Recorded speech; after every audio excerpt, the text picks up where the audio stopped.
रुकावटें आती हैं सफलता की राहों में, ये कौन नहीं जानता। रुकावटें आती हैं सफलता की राहों में, ये कौन नहीं जानता। फिर भी वही मंजिल पा लेता है जो हार नहीं मानता। So hello hello hello hello hello everyone, कैसे हैं आप सभी लोग। उम्मीद करता हूँ ठीक होंगे। तो आ चुका हूँ आपके साथ एक नई वीडियो लेकर, मतलब चैप्टर वही, चेहरा वही, वीडियो वही है, नहीं मतलब अलग है। तो टॉपिक जो हमारे यहाँ पे लिखे हुए हैं, तो कार्बन इंडेक्स कंपाउंड में जो हमने टॉपिक और हैं, मतलब मैंने कहा था कि छोटी छोटी वीडियो बनाएंगे क्योंकि कार्बन इंडेक्स कंपाउंड बहुत लेंदी चैप्टर है, बड़ा चैप्टर है, तो उसको छोटे छोटे पार्ट में कवर करेंगे। तो आज हम जो टॉपिक लेकर आए हुए हैं, यहाँ पे लिखा हुआ है, चैप्टर वही है, तो दिक्कत लेने की नहीं है, ठीक है। तो चलिए शुरू करते हैं इस वीडियो को विदाउट वेस्टिंग टाइम। तो जो टॉपिक आज हम कवर करने वाले वो यहाँ पे लिखे हुए हैं। जैसे पहला है हमारा एलोट्रॉप्स ऑफ कार्बन देखने वाले, जिसमें से हम तीन चीज देखने वाले, डायमंड, ग्रेफाइट, फ्लोरेंस, ठीक है। और दूसरा nature of carbon, nature of carbon में दो चीज, टेट्रावेलेंट, कैटिनेशन। और तीसरा हम saturated and unsaturated hydrocarbon compound देखने वाले हैं। और चौथा हम ये देखने वाले हैं हाइड्रोकार्बन। हाइड्रोकार्बन मतलब हमने सैचुरेटेड और अनसैचुरेटेड देखेंगे, लेकिन लास्ट में हाइड्रोकार्बन लिखा हुआ है, तो उस हाइड्रोकार्बन का मतलब इस सैचुरेटेड और अनसैचुरेटेड पढ़ने के बाद देख लेंगे। और फिर लास्ट होमोलॉगस सीरीज और बाकी के अगली वीडियो में। तो ये टॉपिक आप ध्यान से देख लीजिए, कॉपी में नोट कर लीजिए पहले, फिर हम चलते हैं। तो पहले टॉपिक की तरफ चलते हैं, एलोट्रॉप्स ऑफ कार्बन। तो जानते हैं एलोट्रॉप्स क्या होता है, एलोट्रॉप्स ऑफ कार्बन क्या है। तो एलोट्रॉप्स ऑफ कार्बन कुछ नहीं है, किसी का पहले एलोट्रॉप्स सिर्फ एलोट्रॉपी पूछा जाता है, कहीं कहीं पर लिखा आ जाता है कि व्हाट इज एलोट्रॉफी ऑफ कार्बन या फिर एलोट्रॉप्स। तो कुछ नहीं है, जिस एलिमेंट या कंपाउंड का क्या फिजिकल प्रॉपर्टीज अलग होगी लेकिन केमिकल प्रॉपर्टीज क्या होगी, सेम होगी। मतलब समझे, देखो लिख देते हैं ना। तो एलोट्रॉप्स ऑफ कार्बन, ये टॉपिक को हम इधर कवर कर रहे हैं, ठीक है। तो क्या होगा, हिंदी में लिख देता हूं मैं, जिस एलिमेंट में फिजिकल प्रॉपर्टीज अलग होगी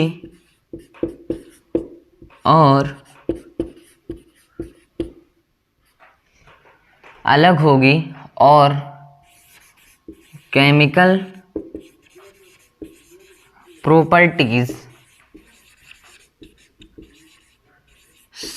सेम होंगी, ठीक है। तो जिस एलिमेंट में फिजिकल प्रॉपर्टीज अलग होंगी बट केमिकल प्रॉपर्टीज सेम होगी, तो हिंदी में समझ लीजिए कुछ लोग, और इंग्लिश में बता देता हूं कि which element their physical properties are different but chemical properties are same is called an allotropy of carbon या फिर एलोट्रॉप्स, ठीक है। हिंदी में लिखा हुआ है, इंग्लिश में तो आप ट्रांसलेट कर ही लोगे, ठीक है। तो जिस एलिमेंट में फिजिकल प्रॉपर्टीज अलग होंगी और केमिकल प्रॉपर्टीज सेम होगी, उसे हम क्या कहेंगे, एलोट्रॉप्स और एलोट्रॉफी ऑफ कार्बन,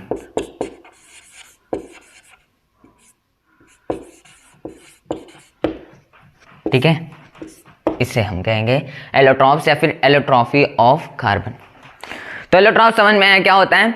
एलोट्रॉप्स वो होता है जिसमें हमारी फिजिकल प्रॉपर्टीज अलग होंगी, केमिकल प्रॉपर्टीज सेम होंगी। बाबा कह रहा हूं, फिजिकल प्रॉपर्टीज अलग, केमिकल प्रॉपर्टीज सेम एलिमेंट का, ठीक है।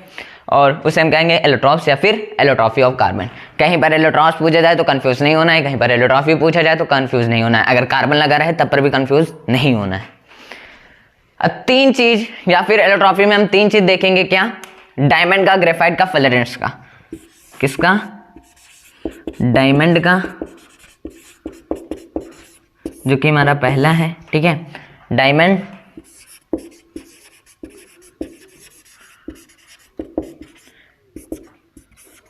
ग्रेफाइट एंड द लास्ट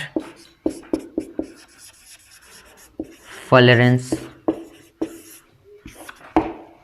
ठीक है। डायमंड, ग्रेफाइट, फ्लोरेंस को देखेंगे, फिर आगे टॉपिक पे चलेंगे। तो इतना आप नोट कर लीजिए पहले, फिर चलते हैं आगे, इसको इरेज करते हैं। तो जानते हैं डायमंड के बारे में। देखो डायमंड के बारे में नहीं, एलोट्रॉफियस का जानते हैं। तो डायमंड सबको लगता है कि मुझे मिल जाए, लेकिन कहाँ किसका नसीब अच्छा होता है कि डायमंड मिल जाए। किसी का नसीब अच्छा, किसी का नसीब खराब। तो डायमंड की बात करते हैं। डायमंड एक हार्डेस्ट सब्सटेंस है या नहीं? बिल्कुल है।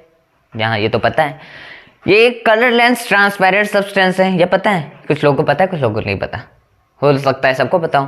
तो it is a transparent substance. ये अपने ब्रिलियंस मतलब चमकता किसकी वजह से है? क्योंकि इसकी रिफ्रैक्टिव इंडेक्स ज़्यादा होता है ब्रदरो, क्योंकि इसके रिफ्रैक्टिव इंडेक्स ज़्यादा होता है, इस वजह से ये इसका जो ब्रिलियंस है, जो चमकता है वो ज़्यादा है ना। चमक से कहो हमारी आपकी सुंदरता बढ़ जाए, है ना। तो डायमंड क्या होता है? क्या होता है? It is the transparent substance. They are brilliance with, मतलब इसका जो ब्रिलियंस है, जो चमकता है, वो रिफ्रैक्टिव इंडेक्स की वजह से, रिफ्रैक्टिव इंडेक्स हाई रहता है, इस वजह से चमकता है। तो लिखते हैं पहला चीज, ठीक है। पहला चीज डायमंड में क्या लिखते हैं? It is a hardest natural substance. लिखो नेचुरल सब्सटेंस, ठीक है। It is a hardest natural substance. दूसरा लिखते हैं हम, it is a hardest natural substance. दूसरा देखते हैं क्या दूसरा होगा। हाँ, it is a transparent substance. There brilliance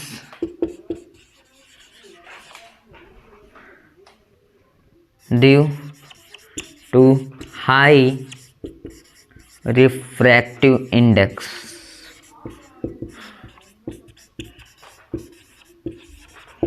है ना।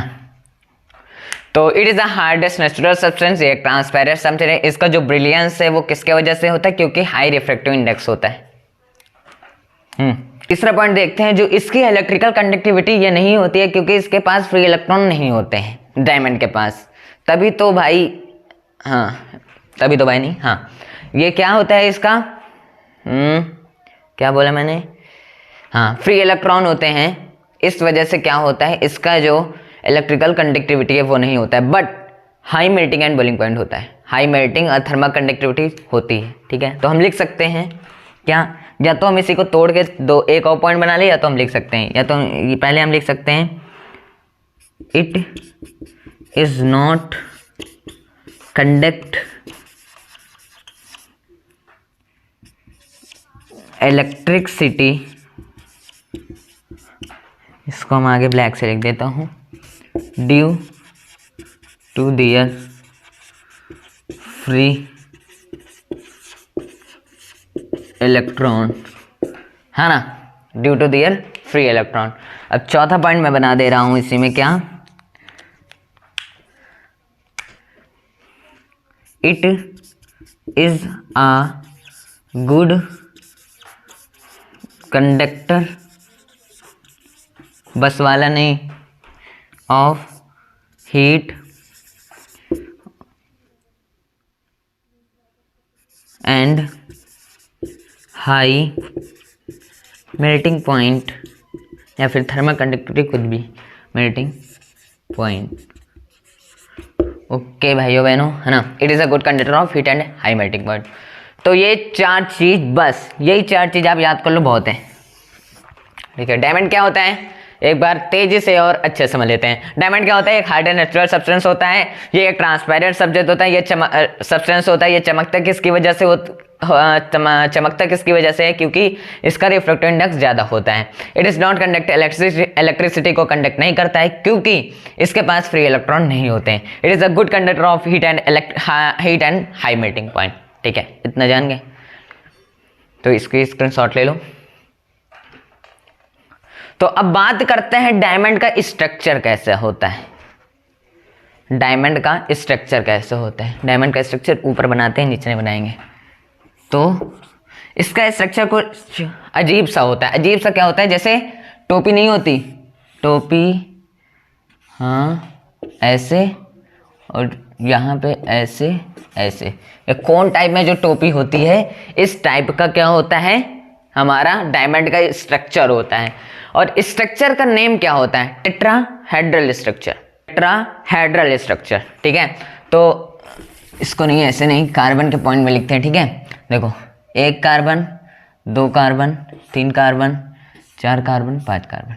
तो ये कार्बन से बॉन्ड में बना होता है तभी तो भाई। अरे ये और ये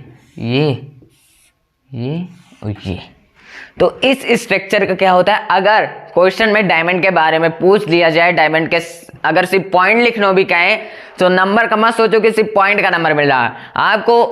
हो सकता है कि उस लिखावटे की भी नंबर मिल जाए, अगर एक पॉइंट खत्म हो सकता है। तो इसको भी लिखना, और अगर ना पूछा जाए इसका स्ट्रक्चर, या फिर कहीं पर भी ना पूछा जाए, अगर सिर्फ डायमंड के बारे में पूछा जाए, अगर आप ये सिर्फ लिख के आते हैं तो गलत बात है, फिर उसका पढ़ने की जरूरत ही नहीं है। लेकिन अगर आप इसको पढ़ रहे हो तो इसको भी लिखना है, इसका भी स्ट्रक्चर बनाना है। आप लिख सकते हो अलग से कि इसका स्ट्रक्चर कैसे होता है, ये स्ट्रक्चर होता है इसका, और स्ट्रक्चर नेम क्या होता है जिसे हम कहते हैं, पुकारते हैं मुंह से, वो होता है टेट्राहेड्रल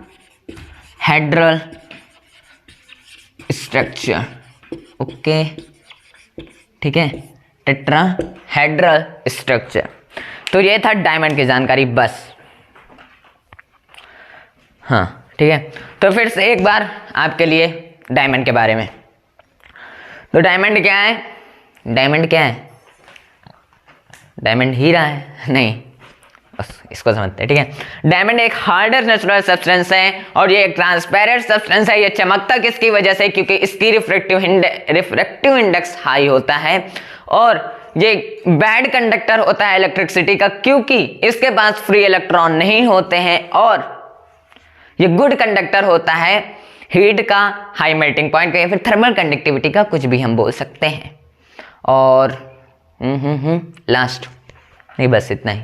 और इसका स्ट्रक्चर का नेम होता है टेट्राहेड्रल स्ट्रक्चर। स्ट्रक्चर एक कौन टाइप के टाइप में होता है, जिसका नाम होता है टेट्राहेड्रल स्ट्रक्चर। बस इतना याद करना है स्ट्रक्चर में, और कुछ नहीं, बस ये शांत सा अच्छे सा डायग्राम बना देना। ओके, तो चलते हैं अपने नेक्स्ट पर, डायमंड पर, सॉरी ग्रेफाइट पर। हाँ ग्रेफाइट ही है, तो चलो ग्रेफाइट पे, इसको इरेज करते हैं। ग्रेफाइट के बारे में जानते हैं। ठीक है, तो ग्रेफाइट लाइटर होता है डायमंड से। ठीक है, मतलब हल्का होता है डायमंड से। ठीक है, तो ग्रेफाइट के पहला पॉइंट हम लिखते हैं कि it is a black, greasy black. ठीक है, पहला, it is a grease black opaque substance.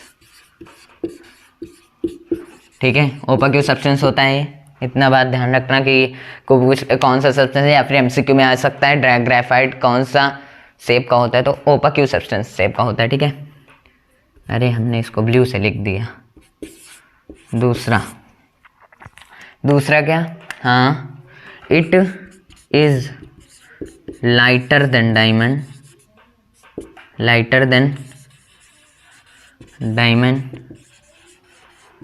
And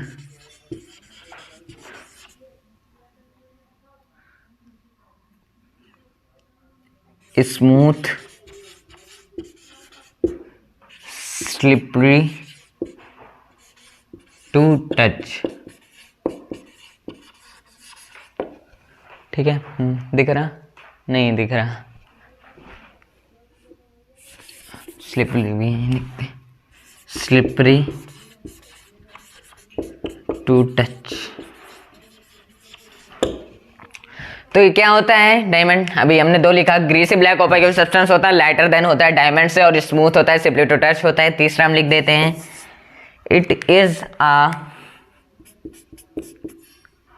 it is bad conductor of heat और मेल्टिंग पॉइंट।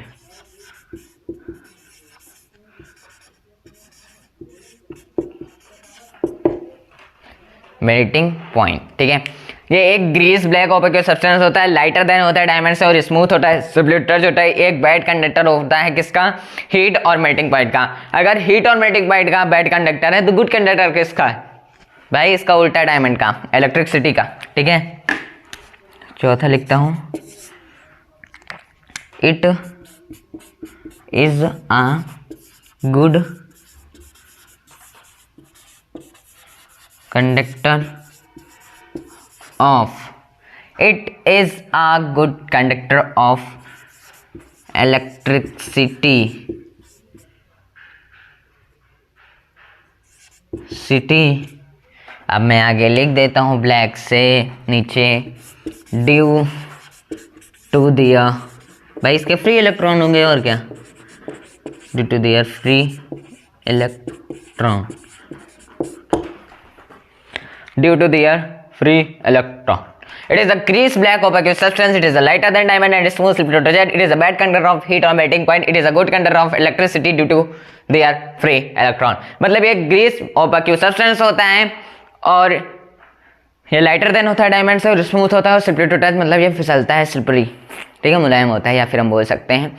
और तीसरा हमारा क्या था, ये बैड कंडक्टर होता है हीट या फिर मेल्टिंग पॉइंट का। और लास्ट गुड कंडक्टर होता है इलेक्ट्रिसिटी का, क्योंकि इसके जो इलेक्ट्रॉन है वो फ्री होते हैं। तो ये थी ग्रेफाइट की। अब बात कर लेते हैं स्ट्रक्चर की। तो स्ट्रक्चर यहाँ बना देता हूँ मैं, ठीक है, वो बड़ा थोड़ा ज़्यादा है। स्ट्रक्चर का नाम अगर हम लिखें तो इसका हेक्सागन स्ट्रक्चर होता है। हेक्सागन शेप में क्या होता है, स्ट्रक्चर होता है।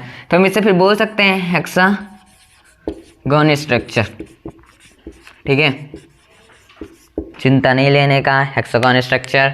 अब इसका स्ट्रक्चर थोड़ा देख लेते हैं। तो यहाँ पर हेक्सागन ऐसे ऐसे ऐसे ऐसे ऐसे, ठीक है, ऊपर 3 रहेगा, ठीक है, ऊपर 3 रहेगा, ये ऐसे, फिर ये इस तरह स्ट्रक्चर रहेगा। ऊपर 3 लेयर होंगी, क्या होंगी, 3 लेयर होंगी। स्ट्रक्चर याद करना है, ऊपर 3 लेयर होंगी पूरा, ऊपर 3 हमारा क्या होगा, हेक्सागन होंगे, बीच में 2 होंगे,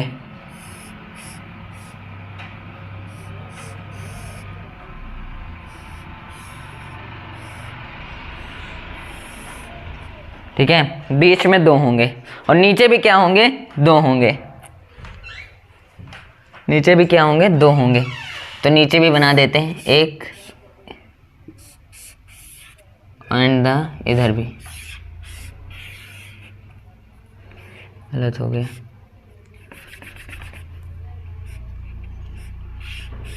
ठीक है, थोड़ा ये गड़बड़ बन गया लेकिन सही है। हाँ, तो इस तरह स्ट्रक्चर होगा, लेकिन क्या होगा, अटैच होंगे एक दूसरे से, क्या होंगे, अटैच होंगे, जैसे ये, फिर ये, फिर ये, ठीक है, एक दूसरे से क्या होंगे, अटैच होंगे लाइन में। लाइन से हम क्या करेंगे, इसको काटेंगे। तो इसमें हम हेक्सागन स्ट्रक्चर इस तरह का होता है। और हम बोल सकते हैं ये 3 लेयर में होती है, ये फर्स्ट लेयर, ठीक है, और ये सेकेंड लेयर, देख लेना अपने हिसाब से, मैंने पूरा नहीं लिखा है। और ये थर्ड लेयर, इसको पूरा लिख देता हूँ, ठीक है, ये हमारी 3 लेयर में होती है। और स्ट्रक्चर किस तरह होता है, हेक्सागन टाइप का स्ट्रक्चर होता है। लगता है अच्छा बन गया, हाँ। तो first layer, second layer, third layer, structure hexagon structure. फिर से एक बार रिवीजन करवा देता हूँ आपको ग्रेफाइट के बारे में। तो ग्रेफाइट एक ग्रीस ब्लैक और ओपेक सब्सटेंस होता है। ये लाइटर देन डायमंड होता है और स्मूथ होता है, स्लिपरी टू टच, मतलब फिसलता है, मुलायम भी होता है, हम बोल सकते हैं। इसका जो मेल्टिंग पॉइंट होता है वो क्या होता है, बैड होता है। और गुड कंडक्टर होता है इलेक्ट्रिसिटी का, क्योंकि इसके इलेक्ट्रॉन फ्री होते हैं, हाँ, तभी तो होगा, है ना। और स्ट्रक्चर हेक्सागन स्ट्रक्चर 3 लेयर में होता है स्ट्रक्चर, जो हमने यहाँ पे बना रखा है। स्ट्रक्चर का नेम हेक्सागन स्ट्रक्चर, ठीक है। यहाँ पे 3 होते हैं, ठीक है, ये भी हेक्सागन, ये भी हेक्सागन, ये भी हेक्सागन, ये भी हेक्सागन, ये भी हेक्सागन, ये भी हेक्सागन। तो एक ऐसा भी होता है यहाँ पे, ये भी देख लीजिए, एक कार्बन ये, एक कार्बन ये, एक कार्बन ये, इस टाइप का भी होता है, ठीक है। लेकिन उस पर नहीं, इसको देख लो, पेज भर जाएगा भाई, पेज ही तो बनना है पेपर में, और क्या करना है, पेज भर के एकदम अच्छे से मचा देना है ना। तो अब नेक्स्ट, हाँ, फ्लोरेंस। फ्रेंड्स को कोई ज़्यादा ध्यान नहीं देता, मैं भी नहीं दूंगा, आपको सिंपल सा बताऊंगा, समझ में आ जाएगा, आप खुद लिख लेंगे। चलिए ये भी होमवर्क दे देता हूँ कि फ्रेंड्स आप, मैं समझा देता हूँ, आप खुद लिखो। तो फ्रेंड्स एक नए तरह का कार्बन इलेक्ट्रॉन्स है, पहली बात ये जान लो। तो हम लिख सकते हैं कि carbon is friends is a new types of carbon electrons of carbon, ठीक है। इसका जो कार्बन होता है, कार्बन का वो 60 मॉलिक्यूल्स होते हैं शायद, 60 होते हैं। फ्रेंड्स क्या होते हैं, एक न्यू क्लास है कार्बन इलेक्ट्रॉन्स का, या फिर हम बोल सकते हैं it is a new types of allotropy of carbon, ठीक है। ये पहला पॉइंट है, ठीक है। दूसरा क्या होता है कि इसके जो कार्बन के एटम्स होते हैं इसमें, ठीक है, कार्बन के मॉलिक्यूल्स हम बोल सकते हैं, उसमें 60 होते हैं और इसका जो शेप होता है वो फुटबॉल टाइप का होता है। तो इसलिए जो स्ट्रक्चर का नेम रखा गया वो बकी बॉल रखा गया, ठीक है। इसको लिख लेना अलग से। देखो फिर समझ में देता हूं, फ्लोरेंस क्या है, एक न्यू क्लास है, ये भी एक पॉइंट है, new class of carbon allotropes, या फिर it is a new allotropes of carbon, वही बात है। और सेकंड क्या, ये कार्बन के इसमें 60 मॉलिक्यूल्स होते हैं जिसमें से ये फुटबॉल की शेप का होता है। मैं बना नहीं सकता ना फुटबॉल का शेप, तो उसको छोड़ते हैं, मैं फोटो लगा दूंगा यहाँ पे, ठीक है। आपको फोटो, मैं बगल हट जाता हूँ, फोटो दिखेगी आपको। तो कार्बन यहाँ पे आपको दिख रहा होगा, गोल टाइप का होता है, कार्बन के 60 मॉलिक्यूल्स होते हैं जिसमें से ये क्या होता है, बकी बॉल टाइप का होता है। इसका नेम बकी बॉल होता है, रखा गया है बकी बॉल का। होता है किस तरह का, स्ट्रक्चर किसका होता है, फुटबॉल की तरह होता है। नाम क्या है रखा गया, बक्की बॉल से का। स्ट्रक्चर हम ये लिख सकते हैं नेम में कि इसका जो स्ट्रक्चर होता है वो बकी बॉल होता है, बकी बॉल, ठीक है। और थर्ड पॉइंट क्या होता है, थर्ड पॉइंट हम लिख सकते हैं कि इसमें 60 तो रिंग्स होते हैं, रिंग्स, ठीक है, गोल होगा ना, तो रिंग्स इसमें क्या होंगे, 26 मतलब 26 मेंबर्स ऑफ रिंग्स होंगे और 125 मेंबर्स ऑफ रिंग्स होंगे दोनों, ठीक है। बस तो फिर से अगेन समझा देता हूँ, फ्लोरेंस क्या है, फ्लोरेंस एक new class of carbon allotropes है जहाँ पर क्या, इसके 60 कार्बन के 60 मॉलिक्यूल्स होते हैं। वहाँ पे जो मैंने 60 मॉलिक्यूल होता है, 60 मॉलिक्यूल्स भी हो सकता है, एटम भी हो सकता है कार्बन का, ठीक है। एटम्स बोलने से अच्छा मॉलिक्यूल्स बोल सकते हैं। तो 60 कार्बन मॉलिक्यूल से बना हुआ है और इसका जो शेप होता है वो फुटबॉल के टाइप का होता है, बगल में दिख रहा है ना। तो 60 मॉलिक्यूल से बना हुआ ये फुटबॉल का शेप होता है, जिसका स्ट्रक्चर का नेम हम रख सकते हैं बकी बॉल, ठीक है, बकी बॉल रख सकते हैं। ये जो रिंग इसमें बना होता है, गोल में रिंग लगेगी ना, तो रिंग बनने में जो 26 भी रिंग्स होती हैं, 26 कार्बन की रिंग्स भी होती हैं और 125 कार्बन की रिंग्स होती हैं, तो फ्लोरेंस से होता है। तो चलिए नेक्स्ट पर चलते हैं जो कि हमारा है। तो इतना बड़ा टॉपिक यही हो गया, ठीक है, कितना 30 मिनट का। अब नेचर ऑफ कार्बन देखते हैं। नेचर ऑफ कार्बन हम टेट्रावैलेंट और कैटिनेशन देखेंगे। मतलब नेचर ऑफ कार्बन कुछ नहीं है, नेचर ऑफ कार्बन जो होता है वो टेट्रावैलेंट और कैटिनेशन होता है। तो जब हम टेट्रावैलेंस और कैटिनेशन जानेंगे तो हमें क्या पता चलेगा, कार्बन का नेचर पता चलेगा। ये बस सोचा कि नेचर ऑफ कार्बन अलग है, नेचर ऑफ कार्बन में आता है हमारा टेट्रावैलेंट और कैटिनेशन। तो टेट्रावैलेंट और कैटिनेशन अगर हम समझ लेंगे तो हमें क्या, कार्बन का नेचर पता चल जाएगा। बस यही है नेचर ऑफ कार्बन। तो चलिए टेट्रावैलेंट और क्या भाई नहीं भूलते, टेट्रावैलेंट और कैटिनेशन। तो चलिए इसको इरेज करते हैं। चलिए अपने सेकंड टॉपिक को स्टार्ट करते हैं। What is nature of carbon. Nature of carbon क्या होता है ना, तो टेंशन नहीं लेना है, ठीक है, सीधा पढ़ना है। टेंशन लोगे तो कुछ नहीं कवर हो पाएगा, इसलिए टेंशन नहीं लेना है। तो एक सरी हो जाती है इसको शुरू करने से पहले। तो सफलता मिल ही जाएगी भटकते ही सही, सफलता मिल ही जाएगी भटकते ही सही, गुमराह तो वो हों जो घर से निकले ही नहीं। तो आप लोग घर से निकलो या ना निकलो, सफलता मिल जाएगी, सिर्फ आप इस वीडियो को देख लेना। हाँ, घर के बाहर निकलना, घर के बाहर पढ़ो, घर के अंदर पढ़ो, लेकिन पढ़ाई ज़रूरी है। तो ये उनके लिए है जो सफलता के राह पर चलते ही नहीं है, ठीक है। तो फिर से अगेन, सफलता मिल ही जाएगी भटकते ही सही, गुमराह तो वो हैं जो घर से निकले नहीं। तो चलिए टॉपिक को शुरू करते हैं, nature of carbon. Nature of carbon में क्या दिया गया है कि हम टेट्रावैलेंट और कैटिनेशन देखेंगे। तो टेट्रावैलेंट मैंने आपको शायद पिछली वीडियो में समझा चुका हूं, लेकिन टेट्रावैलेंट अगेन वी एक्सप्लेन, ठीक है, मैं समझा देता हूं आपको। पहला क्या है इसमें, टेट्रावैलेंट। टेट्रावैलेंट क्या है भैया, टेट्रावैलेंट कुछ नहीं है।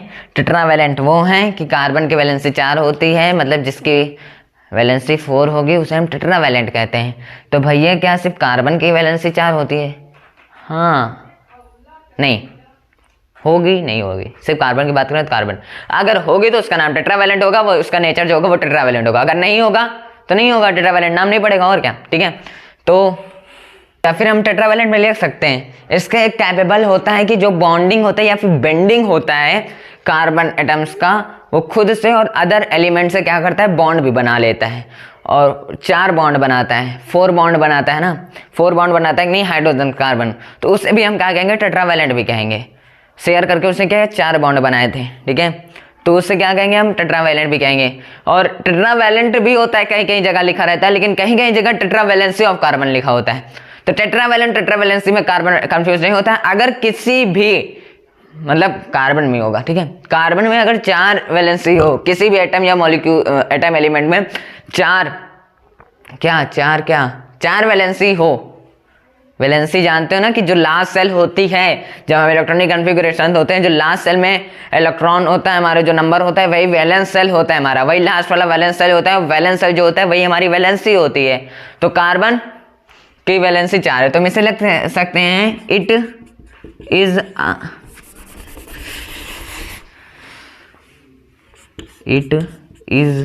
अ capable bonding of 4 atoms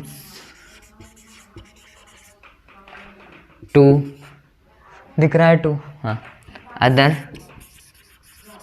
elements card दिख रहा है कि नहीं, हाँ, कार्ड टेट्रावैलेंट और टेट्रा वैलेंसी ऑफ कार्बन। ठीक है, तो मैंने आपको यह समझाया था क्या कि लास्ट सेल में, अगर लास्ट सेल में कार्बन की बात करें तो कार्बन का 6 एटॉमिक नंबर होता है ना। एटॉमिक नंबर मैंने कहा 20 तक याद कर लो, दिक्कत नहीं होगी। तो 6 होता है, इसका 6 एटॉमिक नंबर होता है। Electronic configuration 2,4। तो लास्ट में अगर 4 वैलेंसी आ रही है तो उसे हम क्या कहेंगे, टेट्रावैलेंट। अगर भैया अब आप क्वेश्चन उठ जाएगा, मैंने पिछले वीडियो में बताया था लेकिन फिर बता देते हैं। तो आपका क्वेश्चन, अगर जो लोग नए इस वीडियो में देख रहे हैं, पिछले वाली वीडियोस नहीं मतलब, तो कोई बात नहीं, इस वीडियो में समझ लीजिए टॉपिक। तो अगर 4 वैलेंसी है तो टेट्रावैलेंट कहेंगे। तो कुछ लोग पूछेंगे कि क्या अगर किस कार्बन की 4 है, अगर भैया किसी में 1 और 2 हो जाए तो क्या होगा, कुछ नहीं होगा भैया। देखो, तो हम किसका ले लें, सोडियम का ले लें। सोडियम का 11 होता है शायद, हाँ, सोडियम का ले लेता हूँ, 11 होता है। ठीक है, 11 एटॉमिक नंबर होता है इसका। तो क्या हो जाएगा, इलेक्ट्रॉनिक कॉन्फ़िगरेशन 2,8,1। ठीक है, 1 कहाँ जाएगा, अब 1 है इसके वैलेंस सेल में, तो क्या भैया इसका नाम हम टेट्रावैलेंट कर देंगे? नहीं भैया, यही तो बात है, टेट्रावैलेंट नहीं कर सकते हम, क्योंकि टेट्रावैलेंट जब होगा जिसकी वैलेंसी 4 होगी। तो अगर इसकी वैलेंसी 4 नहीं है तो हम इसको टेट्रावैलेंट कैसे कर सकते हैं, हम इसको कहेंगे मोनोवैलेंट। ठीक है, हाँ, तो इसको क्या कहेंगे हम, मोनोवैलेंट ऑफ कार्बन, या फिर सिर्फ मोनोवैलेंट, कुछ भी रख दो यार, कोई पूछा नहीं जाता। ये सिर्फ अगर कार्बन में है तो टेट्रावैलेंट ही तो पूछा जाएगा, है ना। तो लास्ट अब एक और पूछ लेते हैं, अगर वैलेंसी 2 हुई तो मैग्नीशियम 12, तो मैग्नीशियम 12, हाँ, मैग्नीशियम का 12। ठीक है, 12 का देख लेते हैं। 12 भैया होगा क्या, 2,8,2, 2,8,2। तो भैया अगर इसकी 2 वैलेंसी तो इसको मोनोवैलेंट या टेट्रावैलेंट कहेंगे भैया, इस दोनों में से कुछ नहीं कहेंगे, हम इसे क्या कहेंगे, डाइवैलेंट।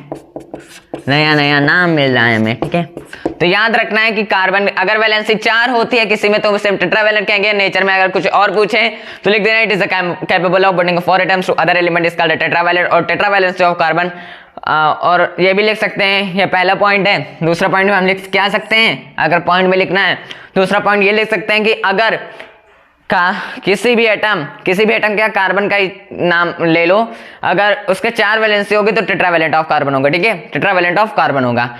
और अगर कहीं पे अगर गलती से पूछ ले, अगर वैलेंसी 1 हुई या फिर 2 हुई तो हम इसे क्या कहेंगे, मोनोवैलेंट 1 हुई, डाइवैलेंट 2 होगी। ठीक है, और आगे अगर होगा टेट्रावैलेंट के बाद तो टेट्रावैलेंट ही रहने दो। ठीक है, हाँ, तो टेट्रावैलेंट पता चला। टेट्रावैलेंट क्या होता है, नेचर ऑफ कार्बन है, टेट्रावैलेंट पता चला। ठीक है, चलो नेचर ऑफ कार्बन में एक पॉइंट खत्म हुआ। अब बात करते हैं कैटिनेशन की। कैटिनेशन की बात करेंगे इसको इरेज करके। तो चलिए इसको इरेज करते हैं।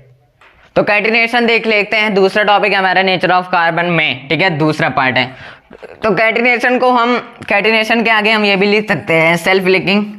अगर कहीं कहीं जगह पूछ ले कि व्हाट इज सेल्फ लिंकिंग, तो घबराना नहीं है, वो कैटिनेशन ही होगा। ठीक है, अगर कहीं कहीं पूछ ले एमसीक्यू में सेल्फ लिंकिंग क्या होता है, ऑप्शन दिया रहे क्या होता है, तो कुछ नहीं, घबराना नहीं है, कैटिनेशन होगा। कैटिनेशन मीन्स कैटिनेशन भी बोल सकते हैं या फिर हम सेल्फ लिंकिंग भी बोल सकते हैं। अगर सेल्फ लिंकिंग बोल दिया तो कुछ समझ तो आ गया होगा सेल्फ लिंकिंग क्या होता है। तो सेल्फ लिंकिंग कुछ नहीं होता है। सेल्फ लिंकिंग मतलब self linking, nature of carbon में सेल्फ लिंकिंग कैटिनेशन। अगर सेल्फ लिंकिंग हो रहा है तो कार्बन खुद से बॉन्ड बनाते चला जाएगा। हाँ भाई, सेल्फ लिंकिंग यही तो हुआ। तो कैटिनेशन की बात कर रहे थे। ठीक है, कैटिनेशन सेल्फ लिंकिंग मतलब, सेल्फ लिंकिंग मतलब अगर सिर्फ कार्बन का सेल्फ लिंकिंग होगा। ठीक है, तो हम लिखते हैं क्या, व्हेन द ओनली लिखते हैं carbon atoms are due to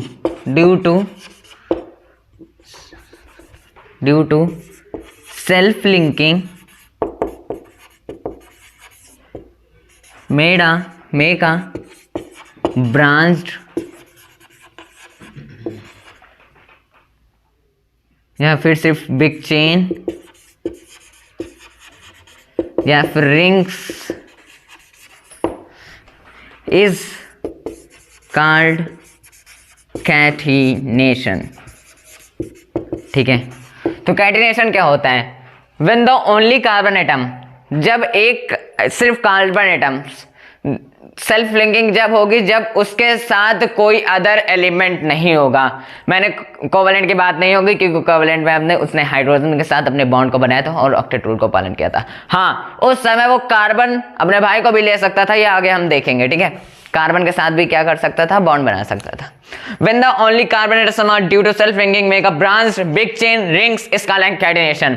अगर कार्बन, सिर्फ कार्बन एटम्स क्या करे, सेल्फ लिंकिंग करके ब्रांच चेन अभी बता देता हूं। बिग चेन मतलब सिर्फ कार्बन कार्बन की चेन चाहे जितनी लंबी हो। ठीक है, हाँ, और रिंग्स जो हमने फ्रेगरेंस में देखा था, कार्बन कार्बन के लिए 60 मॉलिक्यूल्स होते हैं जिसमें से 25 रिंग्स होते हैं, 26 रिंग्स होते हैं और 125 रिंग्स होते हैं। ठीक है, या वही भी क्या होगा, वो भी कैटिनेशन होगा। मतलब self linking of carbon atoms make a branch chain rings और ब्रांच चेन या फिर बिग चेन इज कॉल्ड। ठीक है, कैटिनेशन नहीं होता। तो एग्जांपल में हम पहले ब्रांच चेन देख लेते हैं। एग्जांपल में हम ब्रांच्ड चेन देख लेते हैं। ब्रांच चेन मतलब अगर कार्बन एटम्स हम ले लेते हैं, कार्बन, एक कार्बन, दो कार्बन, तीन कार्बन, चार कार्बन एक बॉन्ड बना रहा है, मतलब चारों कार्बन से एक एक बॉन्ड बनाना है, एक एक बॉन्ड बनाना है। ठीक है, अब यहां पर अगर हमें एक ब्रांच लगा दे बीच में एक कार्बन का, तो ये ब्रांच चेन होता है। अब यही ब्रांच चेन क्या करे, चेन बनाता चला जाए, कार्बन का सेल्फ लिंकिंग करता जाए, फिर एक चेन सेल्फ लिंकिंग करता चला जाए, सेल्फ लिंकिंग करता चला जाए, तो इसे हम कैटिनेशन कहेंगे। ठीक है, मतलब अगर जैसे ये पेड़ है तो पेड़ की टहनी निकल जाती है, उसी प्रकार ये कार्बन है, कार्बन की टहनी निकल गई, वही कार्बन फिर करता जाएगा, फिर उस कार्बन की टहनी निकल आएगी, फिर वो कार्बन कैटिनेशन करता चला जाएगा, तो उसे हम क्या कहेंगे, कैटिनेशन मतलब सेल्फ लिंकिंग। और बिग चेन मतलब स्ट्रेट लाइन में वो क्या करता चला जाए, लाइन चेन बनाता चला जाए। ये पहला था। दूसरा देख लेते हैं, दूसरा क्या, स्ट्रेट चेन देख लेते हैं, नाम लगते हैं स्ट्रेट चेन। ठीक है, स्ट्रेट चेन में क्या, carbon carbon carbon carbon carbon, हाँ छोटा हो गया, मतलब कार्बन कार्बन करते यहां तक भी बना दूं मैं, तो ये क्या कर रहा है कि खुद एटम से, कार्बन खुद के एटम से इतनी लंबी चेन बना रहा है, तो उसे हम क्या कहेंगे दोस्तों, कैटिनेशन कहेंगे। बस सिंपल सी बात। रिंग्स की बात करें तो कार्बन ऐसे ऐसे ऐसे, पेंटागन, हेक्सागन, और सारे जो शेप होते हैं, सर्किल शेप, ट्रायंगल शेप, उसमें जो बॉन्ड बना रहा है सेल्फ लिंकिंग करके सिर्फ कार्बन एटम्स का, उसे हम क्या कहेंगे? कैटिनेशन कहेंगे। सिंपल सी बात, अगर कार्बन एटम सेल्फ लिंकिंग कर कर ब्रांच चेन, रिंग चेन, कोई भी चेन बनाता है सिर्फ कार्बन एटम से, तो उसे हम कैटिनेशन कहेंगे। ठीक है, तो ये दो बात हमें क्लियर हो गई नेचर ऑफ कार्बन में। मैं फिर से रिवाइज करा देता हूं पहले चीजों की तरह। तो टेट्रावैलेंट क्या होता है? वैलेंसी चार्ज, या फिर जो बॉन्डिंग करता है 4 एलिमेंट से अदर एलिमेंट से, उसे हम टेट्रावैलेंट या टेट्रावैलेंसी और कार्बन कहेंगे, या फिर 4 वैलेंसी और टेट्रावैलेंट कहेंगे। ठीक है, टेट्रावैलेंट में हमने क्या देखा? अगर 2 वैलेंसी हो किसी में तो डाइवैलेंट, 1 वैलेंसी हो तो मोनोवैलेंट। और कैटिनेशन क्या होता है? हमने बात करी सेल्फ लिंकिंग, कार्बन एटम्स खुद से लिंक करते करते हुए branch chain, ring chain, straight chain, penta chain, hexa chain. ठीक है, जो सर्किल शेप कई भी शेप में हो वो क्या करेगा? उसे हम सेल्फ लिंकिंग कहेंगे। मतलब सेल्फ लिंकिंग होकर कई सारे शेप में चेन बना लेना, बस वही होता है कैटिनेशन। एक छोटा सा टॉपिक है ऑर्गेनिक कंपाउंड। ऑर्गेनिक कंपाउंड मैं यहाँ पे क्लियर कर देता हूँ तुरंत, यहाँ पे मैंने लिखा नहीं था टॉपिक, मुझे याद आया अभी। ऑर्गेनिक कंपाउंड देख लेता हूँ, यहीं पे थोड़ा खराब लिखा है लेकिन देख लेना। ऑर्गेनिक कंपाउंड्स क्या होता है? ऑर्गेनिक कंपाउंड जहाँ पर हाइड्रोकार्बन या फिर अदर एलिमेंट जैसे कि ऑक्सीजन, नाइट्रोजन और सारे, ठीक है, एटसेट्रा, वही सब ऑर्गेनिक कंपाउंड्स में आते हैं। ठीक है, बस इतना ही था। हाँ, तो इसका ऑर्गेनिक कंपाउंड तो पता ही है। तो चलते हैं अपने नेक्स्ट सैचुरेटेड अनसैचुरेटेड हाइड्रोकार्बन्स पर। ये भी मस्त टॉपिक है, ये जरूर पूछा जाएगा। और इसके नीचे जो हाइड्रोकार्बन है या फिर होमोलॉगस सीरीज है, होमोलॉगस सीरीज इस वीडियो में आपको बनाना सिखा दूंगा। और इस वीडियो का जो लिंक है, मतलब सॉरी, इस वीडियो को जो होमोलॉगस सीरीज का अलग पार्ट रहेगा वो मैं अलग वीडियो भी डाल दूंगा, ताकि आप इस वीडियो अगर पूरी ना देख पाए तो होमोलॉगस सीरीज वाली अलग वीडियो जरूर देखें। बस इतना ही था। ठीक है, तो चलते हैं अपने saturated and unsaturated hydrocarbon compound, इसको करते हैं इरेज। तो चलिए अपने नेक्स्ट टॉपिक को क्लियर करते हैं, जो कि है सैचुरेटेड एंड अनसैचुरेटेड हाइड्रोकार्बन्स। टेढ़ चला गया लेकिन सही है। सैचुरेटेड अनसैचुरेटेड हाइड्रोकार्बन्स की बात करते हैं। हाइड्रोकार्बन बाद में बताऊंगा, ठीक है। सैचुरेटेड अनसैचुरेटेड पहले बात कर लेते हैं, जो आगे लगा है हम बाद में वो कर सकते हैं, बात करेंगे। तो एक साथ शुरू कर सकते हैं हम इस टॉपिक को भी। तो ये दुनिया बड़ी अजीब है, तुम्हें कदम कदम पर ठोकेगी। ये दुनिया बड़ी अजीब है, तुम्हें कदम कदम पर टोकेगी। खुद तो कुछ करती नहीं है, तुम्हें हर काम करने से रोकेगी। तो तुम्हें दुनिया से नहीं मतलब, अपने आप से मतलब है, ठीक है। तो सैचुरेटेड और अनसैचुरेटेड को खुद से मतलब है, तुमसे नहीं मतलब। तुम चाहे पढ़ो चाहे ना पढ़ो, तो इसलिए तुम पढ़ो इसे, क्योंकि आएगा पेपर में। तो saturated and unsaturated hydrocarbons. Saturated का पहले देखते हैं, फिर अनसैचुरेटेड देखते हैं, ठीक है। तो पहला हम देखेंगे सैचुरेटेड हाइड्रोकार्बन्स, ठीक है।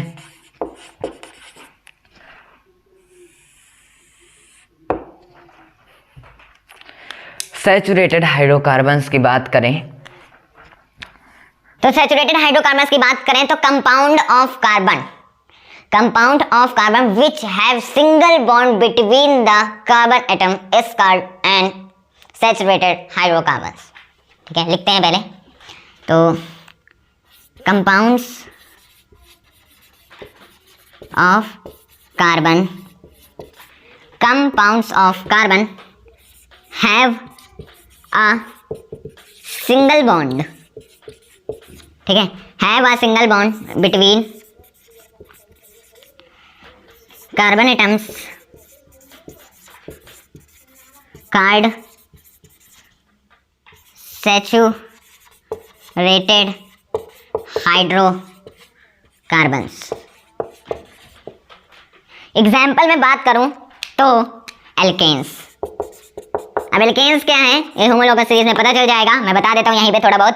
एल्केन्स आप समझ लीजिए कि एल्केन्स क्या होता है, जहां पर सिंगल बॉन्ड बनता है उसे हम एल्केन कहते हैं। जैसे अगर CH4, जैसे हम कई सारे नाम लें तो पहले एग्जांपल में लिख सकते हैं एल्केन्स, और नाम लिख सकते हैं जैसे कि मीथेन, आखिरी में एन आ रहा है ना, एल्केन आ रहा है ना, तो एल्केन एन, और एन रहेगा इसमें, मीथेन, इथेन, प्रोपेन।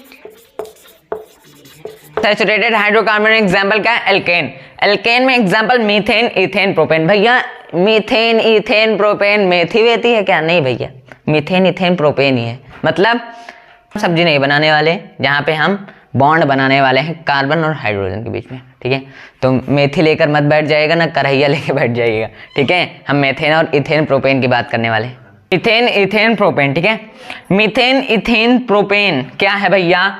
तो मीथेन कुछ नहीं है, मीथेन को हमने एल्केन की वजह से लगाया है, नहीं तो इसका नाम होता है सिंपल सा meth eth prop hex oct hept. ये क्या है? ठीक है, मेथ एथ प्रोप। और एन हमने इस वजह से लगाया क्योंकि हम जब इस नाम को प्रेजेंट करते हैं बॉन्डिंग बनाने के समय, अगर एक बॉन्ड है तो एल्केन, एल्केन का जो लास्ट वर्ड रहेगा एन, उसे हम यूज करेंगे। अगर भैया एल्कीन और एल्काइंस हो गया तो भैया आसान है, अगर एल्कीन्स और एल्काइंस हो गया तो वो पहली बात आएगा अनसैचुरेटेड में, और अनसैचुरेटेड में आएगा तो एल्केन्स क्या होगा? वो डबल बॉन्ड बनाएगा, सॉरी एल्कीन, और एल्काइंस क्या करेगा? ट्रिपल बॉन्ड बनाएगा। तो अगर डबल बॉन्ड बनाएगा तो हम मेथ की जगह इन लगा देंगे, तो वो क्या हो जाएगा? एल्कीन हो जाएगा, मतलब अनसैचुरेटेड हाइड्रोकार्बन हो जाएगा। और भैया अगर ट्रिपल बॉन्ड रहेगा तो क्या बना देंगे? तो हम आइन लगा दें लास्ट में, मिथाइन, इथाइन, प्रोपाइन, हाँ ऐसे ही, ठीक है। तो पहले हम कुछ फॉर्मूला देख लेते हैं ताकि आपको उसे करने में दिक्कत ना हो, ठीक है। तो CH4, C2H4, C3H6, C4H8, C5H10, और देख लें, चलो और देख लेते हैं, C6H12, C7H14, C8H16, के 8 ही तक देख लो। तो एक कार्बन, ये कौन सा, अगर मैं ये बॉन्ड बनाऊं तो आपको ध्यान आ रहा होगा कि कैसा बॉन्ड बनेगा CH4 का। तो पहले देख लेते हैं, CH4 रहेगा अगर, और C2H6, मतलब इन सब का नाम देख लेते हैं अगर क्या पड़ेगा, अगर ऐसे स्ट्रक्चर रहेगा तो, और नाम रहेगा, हमें स्ट्रक्चर बनाना होगा तो वो भी देख लेते हैं, ठीक है। तो CH4 क्या होगा? हम उसे कहेंगे मेथ, और C2H4 रहेगा तो उसे हम एथ, C3H रहेगा तो हम उसे प्रोप, ठीक है, और C4H रहेगा तो उसे ब्यूट, C5H10 रहेगा तो उसे पेप्ट, C6 रहेगा तो हेक्स, 7 रहेगा तो हेप्ट, 8 रहेगा तो ऑक्ट, ठीक है। हाँ, तो CH4 meth, C2H4 eth, C3H6 prop, C4H8 but, C5H10 pent, C6H12 hex, C7H14 hept, C8H16 oct, ठीक है। अब आप सोच रहे हो कि ये C2H4, C3H6 ये क्या है? तो भाई ये जो हमारा स्ट्रक्चर बनता है, जो हमारा स्ट्रक्चर बनता है उसका क्या है? उसका ये नेम होता है। अगर वही स्ट्रक्चर हमारा अगर वही स्ट्रक्चर हमारा, बार बार नहीं, वही स्ट्रक्चर हमारा क्या, CH4 C2H6 का बात करते हैं, meth eth prop hex, sorry हाँ, meth eth prop but pent hex hept oct, ठीक है। अब CH4 कुछ याद आया? इतना आप लिखे हो कि नहीं? इसको मैं इरेज कर देता हूँ, सैचुरेटेड हाइड्रोकार्बन्स लिखता हूँ, ठीक है। तो क्या देखते हैं हम? CH4 C2H4 इसका देख लेते हैं। CH4 का पहले हम बॉन्ड बना लेते हैं। देखो C क्या है, यहाँ पे अगर 2 दिया गया है तो कार्बन के क्या होंगे? 2 होंगे बॉन्ड, है ना। तो हमें ये नहीं देखना है, पहले हम मेथ का देख लेते हैं। तो अगर C में क्या है, कार्बन 1 है, तो क्या रहेगा यहाँ पे, पहले हम देखते हैं, ठीक है। C हमने बनाया और H4 दिया गया, तो भैया कुछ नहीं 4H से हमें क्या कर देना है, इसे बॉन्ड बना देना है। ये होता है हमारा स्ट्रक्चर, ये स्केलेटन स्ट्रक्चर है, ठीक है। तो ये कार्बन का बॉन्ड अब मेथ हो गया। अब आपको यहीं पर देखना है कि अगर हमारा कहीं डबल बॉन्ड तो नहीं बन रहा है। अगर डबल बॉन्ड बन रहा है तो वो क्या होगा? एल्कीन। ट्रिपल बॉन्ड बन रहा था एल्काइन, है ना। और अगर सब सिंगल बॉन्ड ही है तो वो क्या हो जाएगा? एल्केन हो जाएगा, है ना। तो यहाँ पे क्या लिख देते हैं हम लोग? अगर सिंगल बॉन्ड देख के सैचुरेटेड हाइड्रोकार्बन्स कराएगा, और अगर सैचुरेटेड हाइड्रोकार्बन्स रहेगा तो सैचुरेटेड हाइड्रोकार्बन में हमारा एल्केन आता है, और एल्केन आता है तो मेथ के आगे क्या लिखेंगे? मेथेन। बस सिंपल सी बात यही होता है। चलो और देख लेते हैं। एथ का आप कर लोगे, वही बात है, थोड़ा बड़ा लेते हैं। C4H8 का लेते हैं, ठीक है। दूसरा C4H8 का लेते हैं। ये भी हम सिंपल सा ये भी लिख सकते हैं इसके आगे CH4, ठीक है। तो C4H8 का लेते हैं हम, तो कार्बन के 6, तो 1 2 3 4, सॉरी 4 हो गए। तो इसमें क्या रहेगा, 8 हाइड्रोजन रहेंगे। तो 1 2 3 4 5 6 7 8, सही है, ठीक है।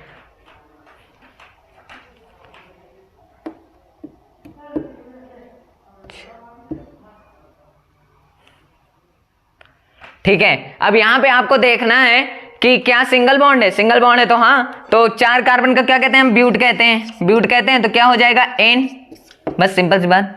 तो यही होता है मेथ एथ प्रॉप, यही होता है, बस इतना लिख लो, इतना याद कर लेना। तो बात करते हैं अनसैचुरेटेड हाइड्रोकार्बन्स की। तो मैंने ये लिखा रहने दिया क्योंकि अभी जरूरत पड़ेगी। तो अनसैचुरेटेड हाइड्रोकार्बन्स क्या, जिसमें सेल मतलब कोई carbon, compounds of carbon which make a double और triple bond, double and triple bond with carbon atoms is called an unsaturated hydrocarbon. तो लिख ले पहले, carbon compounds which have carbon compounds which have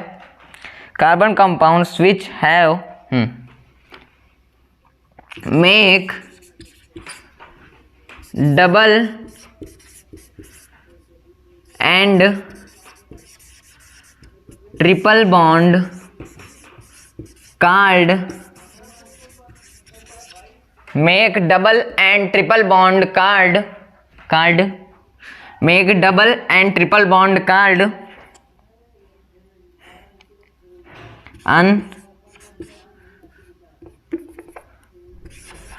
unsaturated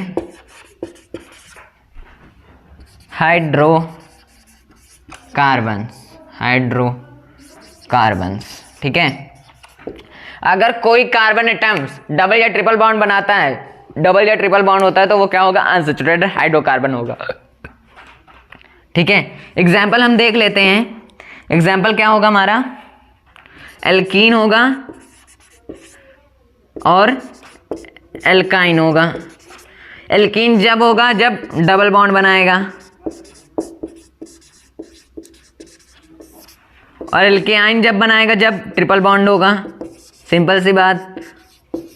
तो यही याद रखना है कि पहला दूसरा तीसरा, पहला अगर एक एक बॉन्ड बनाए तो वो होगा एल्केन, एल्केन किस में आएगा, सैचुरेटेड हाइड्रोकार्बन्स में। दूसरा जब डबल ट्रिपल बॉन्ड बनाएगा, अगर डबल बनाएगा मतलब दूसरा तो एल्कीन जो कि अनसैचुरेटेड में, तीसरा ट्रिपल बनाएगा तो एल्काइन जो का आएगा अनसैचुरेटेड में, बस इतनी सी बात। और एल्कीन एल्काइन ये होता है इसमें एग्जाम्पल में। और एग्जाम्पल में अगर एल्कीन होगा डबल बॉन्ड का तो हम इसे क्या नाम देंगे, इसमें से इथीन, आखिरी में इन लग जाएगा, मेथीन, ठीक है, इस तरह। और इसमें इथाइन, ठीक है, मिथाइन, बस आखिरी वाला वर्ड लग जाएगा ताकि पहचान सके हम कि वो एल्काइन है और ये एल्कीन है, ठीक है। तो थोड़ा हम देख लेते हैं, ठीक है। हाँ, तो बस समझ में आ गया। अब उसी तरह क्या करेंगे हम CH4 मेथ का, उसी तरह हमने CH4 को जो हमने बनाया ये वाला H H H H, ठीक है, इसमें क्या हो जाएगा, डबल बॉन्ड हो जाएगा बस। तो वो क्या हो जाएगा, एल्कीन हो जाएगा। डबल बॉन्ड जैसे हम ये एक कार्बन के साथ हो गया तो क्या बनेगा, H H, बस H। अब ये जो कर रहा हमारा, सॉरी, हाँ सही था, देखो ये कार्बन हाइड्रोजन, ठीक है। अब यहाँ पे क्या हो रहा है, इसके जो दो बॉन्ड है यहाँ पे मिल रहा है, मतलब अब क्या हो रहा है, यहाँ पे दो बॉन्ड मिल रहे हैं। चलो इसको अच्छे समझा ही देता हूँ।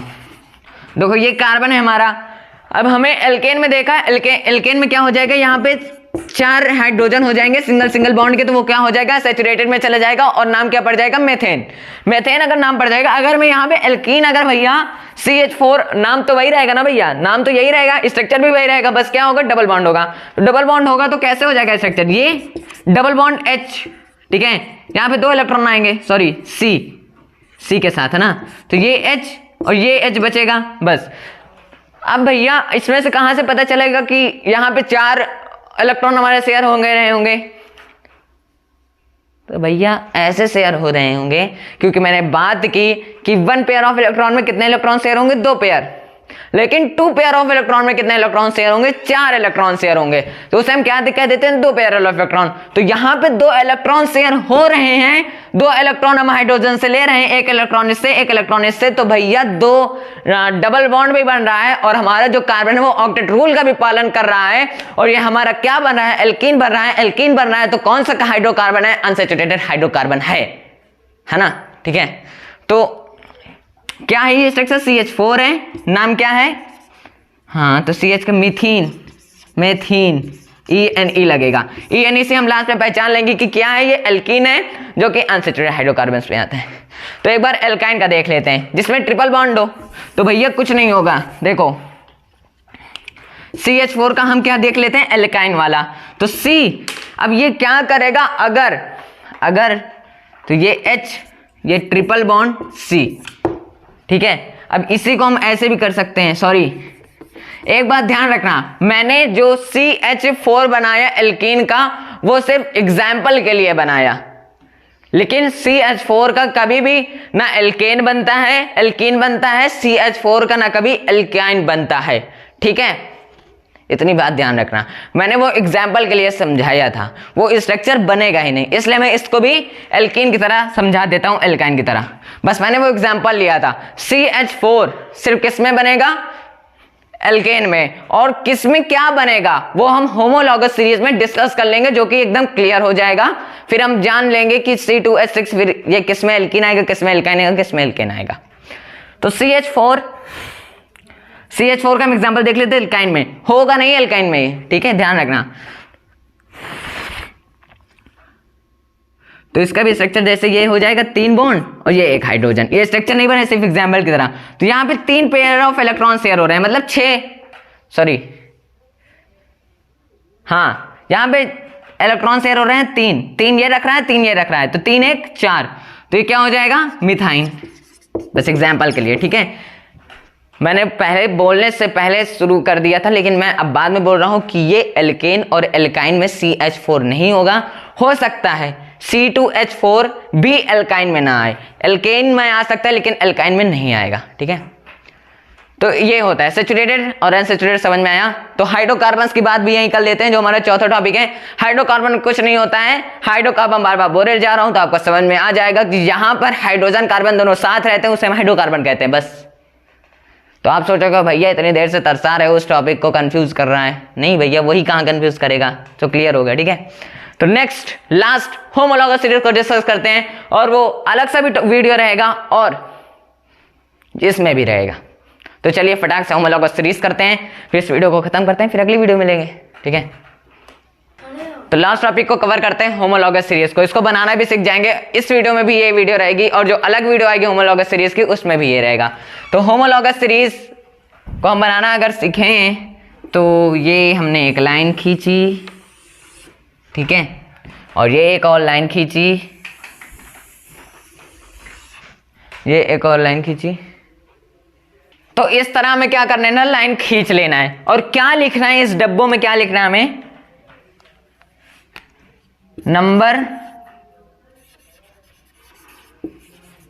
नंबर्स, ठीक है, नंबर ऑफ कार्बन, और यहां पे रहेगा एल्केन्स, यहां पे रहेगा एल्कीन, यहां पे रहेगा एल्काइन, ठीक है। अब मैं सब काले से लिखूंगा क्योंकि नीला अच्छा नहीं लग रहा मुझे। पहले हम बात कर लेते हैं एल्केन और एल्काइन का। एल्केन का फॉर्मूला याद रखना, CnH2n+2, ठीक है, ये फॉर्मूला होता है इसका। एल्कीन का CnH2 होता है, बस CnH2n, CnH2n+2 CnH2n होता है। और यहां पे क्या होगा, एल्काइन का CnH2n-2। तो ये फॉर्मूला क्या करना है, याद रखना है। अब इसी में क्या n क्या है हमारा नंबर ऑफ कार्बन है, तो हम n में नंबर पुट करेंगे, जो हमारा लिख के आएगा निकल के आएगा वही क्या होगा, एक होमोलॉगस सीरीज भी होगी, और जो निकल के आएगा वो क्या होगा, एल्केन्स होगा, एल्कीन होगा, एल्काइन होगा। ठीक है, तो देखते हैं। हाँ, n इक्वल्स टू 1 रख के देख लेते हैं। तो n रखेंगे, इसमें C में 1 रखो, H2 n में 1 रखो, फिर प्लस 2। ठीक है, तो क्या हो जाएगा C1 2 1 2 प्लस 4 C1H4 मतलब CH4 बन जाएगा। तो हमने इसको बनाने के देखा था, ये क्या है मेथ। एल्कीन, एल्कीन में 1 पुट करते हैं, C1H2 1, तो क्या बनेगा CH2, लेकिन क्या ये एल्कीन नहीं बनेगा, तो इसलिए हम इसमें क्रॉस का साइन लगाएंगे लगाएंगे लगाएंगे, 3 बार बोला लगाएंगे लगाएंगे लगाएंगे। होमोलॉगस सीरीज बनाने को आएगी तो इसमें कट का निशान लगाएंगे। तो CnH2 -2 में C1H2 फिर 1 फिर -2, तो C1 2 1 2 माइनस गया तो H CH, तो ये भी नहीं बनेगा कुछ भी, इसको आगे सॉल्व भी ना करो, कट कर दो वहीं पर करके, या लिख के कट कर दो, नहीं बनेगा। ठीक है, अब n = 2 रखें तो हम, चलो n = 2 रख देते हैं। हाँ, C2H2 2 + 2। ठीक है, C2 2 2 4 + 2 C2H6, ये तो बनेगा। ठीक है, ये बनेगा C2H6। C2H6 हमारा क्या है, C2H6। C2H6 कुछ नहीं है, डायग्राम मतलब स्ट्रक्चर बनाया जाता है, तो हम स्ट्रक्चर यहाँ पे बना देता हूँ CH4 का। CH4 का स्ट्रक्चर कैसे रहेगा, हाँ CH। ठीक है, H ये इसका है, एल्केन का, इसका दोनों का बन ही नहीं रहा है। तो ये C2H6 का कैसा रहेगा, C 1 2 3 4 5 6, भैया ऐसे बन जाएगा। ठीक है, इसका इसमें पुट करते हैं 2 C2H2 2 C2H4, इसको निकला एल्केन में C2H4, हो सकता है बन भी जाए, हो सकता है नहीं बनेगा। ठीक है, अगर डबल बॉन्ड में आ जाए, बस इतना ध्यान रखना है, एल्कीन में डबल बॉन्ड आ जाए तो क्या होगा, वो एल्कीन होगा, और आगे हम क्या लगा देंगे, मेथ के आगे इन, इथ के आगे इन। ठीक है, और एल्काइन में पुट करेंगे तो एल्काइन में अब भी नहीं होगा, बस कट के निशान। तो आगे इस तरह हम वैल्यू पुट करते जाएंगे, हमारे सारे C2 और H के नंबर निकलते जाएंगे और उसका स्ट्रक्चर बनाते जाएंगे। बस होमोलॉगस सीरीज ये होता है। होमोलॉगस सीरीज हम इसे भी बोल सकते हैं group of carbon compound.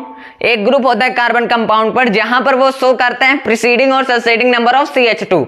CH2 का प्रीसीडिंग भी होगा, CH2 का सक्सीडेड भी होगा, तो उसे हम होमोलॉगस सीरीज भी बोल सकते हैं। डेफिनेशन हो गई होमोलॉगस सीरीज का एक तरह सा। तो क्या होगा, homologous series is the carbon compounds which differ the structure, which differs the structurally, नहीं देखो, homologous series is so the structurally compounds of carbon, compounds of carbon, ध्यान से सुनना, homologous series is differ from the structurally compounds of a carbon, structurally compounds of a carbon of preceding और succeeding number of CH2। CH2 से preceding और succeeding number क्या होगा हमारा, क्या होगा, होमोलॉगस सीरीज में आएगा नंबर, या फिर होमोलॉगस सीरीज होगा बस। तो ये है हमारा लास्ट टॉपिक होमोलॉगस सीरीज का। तो ये होता है हमारा होमोलॉगस सीरीज। तो दोस्तों बस इतना ही था आज की इस वीडियो में, मिलते हैं अगली वीडियो में और नए नए टॉपिक के साथ, क्योंकि अभी बहुत टॉपिक बचे हुए हैं, उसको कवर कर लेंगे। अगर हमने कार्बोनेट कंपाउंड हमारा कंप्लीट हो गया तो उसके बाद पेरियोडिक खत्म करने के बाद मैं आ जाऊंगा बायो पे, बायो आपको कंप्लीट करवा दूंगा बस 2-3 दिन में। ठीक है, तो मिलते हैं अगली वीडियो में, तब तक के लिए bye bye, keep supporting, keep watching, बने रहिए इस चैनल पर। मिलते हैं अगली वीडियो में, बाय बाय।